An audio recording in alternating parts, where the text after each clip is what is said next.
Do you recommend going for 90 to 150 Vine reviews to build trust and accelerate sales? Yeah. So, a couple of things. One, let's Vine reviews. You can't do that anymore.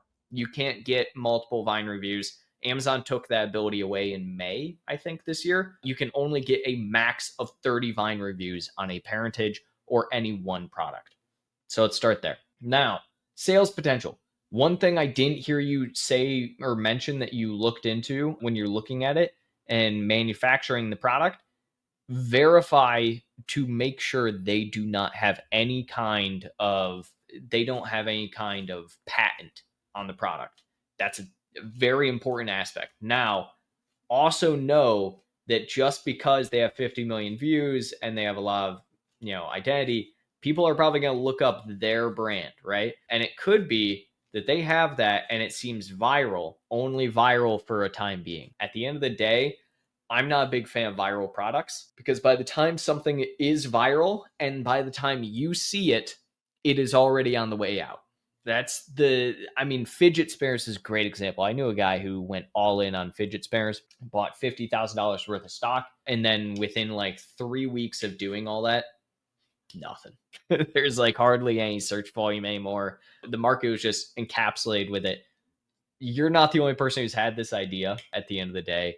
It's going to take a while to manufacture, but yeah, if it seems like it's a good product fit for you and it seems like there's a availability in the market and it solves a problem that people need and you think it's going to, go well, yeah, go for it. Hill, as you mentioned, Amazon only allows up to 30 Vine reviews for a parent listing. My plan is to first keep 2 child ASINs separate, apply for Vine on each of those, get 30/30, and then later combine them under one parent listing. In this way, I was expecting the total to show as 60 reviews on the parent. Is this possible? No, it is not. So they changed it. You only at this point in time can have, like I said, up to 30 Vine reviews on any parent. So you can't have the 60 reviews on the parent like you used to be able to do. They changed that back in May, like I said, so that essentially even if you had 1,000 variations under a parent, and that's why they do it, because people were doing that. They would just create 45 different variations and then just get 30 reviews on each.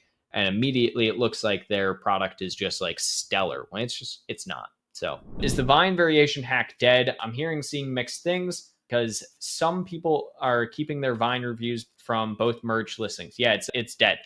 Amazon is removing any Vine reviews historically, unfortunately, of parentages. I've seen people lose hundreds of reviews, unfortunately, from this. So there's not much you can really do with it, unfortunately. I would very much say that, it's dead. Personally speaking, I didn't like Vine beforehand. This just makes me like it even less. So there is that. I recently launched a new product and enrolled in Vine for 30 reviews. 6 weeks later, I only have 24 reviews. I reached out through the proper channel and got no response. What can I do? Okay, so this is a common problem that you have with Vine. You can sign up in Vine for 30 reviews.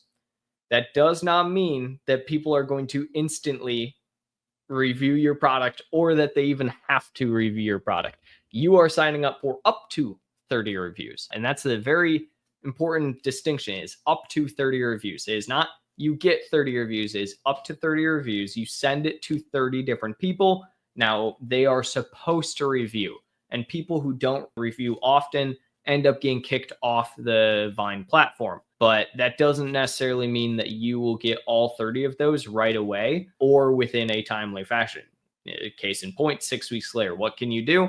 Not really much. It's, again, another reason I don't encourage Vine. I don't think it's all that useful. At the end of the day, I don't think it's going to make or break a product's ability to perform on Amazon. My product is getting reviews via Vine right now. 7 reviews back at an average of 4.5 stars, 4 5 stars, 1 4-star, 1 3-star. Is this a bad position now during my launch? No, it's not. Again, I'm not a big fan of Vine just because the average reviews for Vine usually come out to about 4.0 to a 4.1, whereas just organic reviews usually come out to a 4.3 to 4.5. So, I'm not the biggest fan of it. But that being said, you're in a good position overall. I wouldn't be too concerned. If you start dropping a little bit more, if you get 1 or 2, if you get like a 1-star or 2-star review, that's going to drop you pretty heavily right now. So that's like the only issue when it comes to Vine. So I would just be on the lookout for that. 30 Vine reviews of my product, $20 cost of goods plus Vine fee of $200 will be expensive. So along with 800 pieces of my main product, can I launch a smaller variation with 90 pieces and $3 cost goods primarily for Vine review? So number one, Vine reviews. Who cares? Who cares? I do not care about Vine reviews in the slightest. I gotta be honest. It's not going to help you nearly as much as I think you think it will. So that's first and foremost. Now, secondarily, can you launch a variation that's smaller or whatever it is and costs less to get those Vine reviews? No, you cannot, simply because you can't get reviews on multiple different products and merge them anymore. You can technically if you're only going to get Vine reviews on that one product and then put that into a parentage. But yeah, you can only have up to 30 Vine reviews on a parentage now because they changed that. So you could do it, but again, who cares? At the end of the day, if you aren't using Vine, how to get reviews quickly and safely at launch. Aside from inserts, request emails, how risky is it to ask a distant friend to buy? What tips, tricks do you recommend? I don't like doing any of that. Personally speaking, I just don't think the reviews at launch matter. I really don't. It's one of those things that I know a lot of people struggle with, the idea of not having reviews. I look at it and I'm like, what's the point, right? There is not really a difference. Like, think of it in terms of a restaurant, right?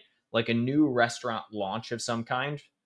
Are you going to, because it's a new launch of some kind, not go to that restaurant until it has 5 reviews, right? If you look at a restaurant on Google right now and you look one up for lunch that you're going to go to today, Serge, and you see that there are only 5 reviews on Google, right? And those 5 reviews are a cumulative 4.3, 4.2 even. Is that a restaurant is that going to deter you from going to that restaurant, right? Especially if it's like a food you're craving. It's something you actually want, it's something you need. You're like, yeah, I really want lunch at this place. It's here. It's a good price. It looks like they have good menu, they have good pricing, but it only has 4.2 star reviews. My point being, and maybe I'm wrong how you look at reviews of things, but my point being with that is that when you're starting out and launching, reviews don't matter nearly as much. The number one way to get more reviews is to get more sales. That is the only thing you should focus on at launch. Now, is it nice to have the nice Vine reviews? Sure, but Vine also has an average of 4.0 stars, if not nowadays 3.9 stars. And if you have any product that is consumable or it has any technical usage whatsoever, and it's not just a very simple commodity product like a deck of cards or something, it's not worth it, right? It's not worth it to risk having a low star. What happens if 5 or 10 of those Vine reviews come back as 1 star, right? It ruins your entire product launch. The Vine reviews are brutal. I have no idea how they're getting approved for the program. Yeah, half of them are AI slop and weird things like comments on the product specs copy pasted. Yeah, Vine reviews are trash. I don't know why people keep asking me about Vine reviews when every single week people come on here and ask, and I'm just same week or different week, same answer. Who cares?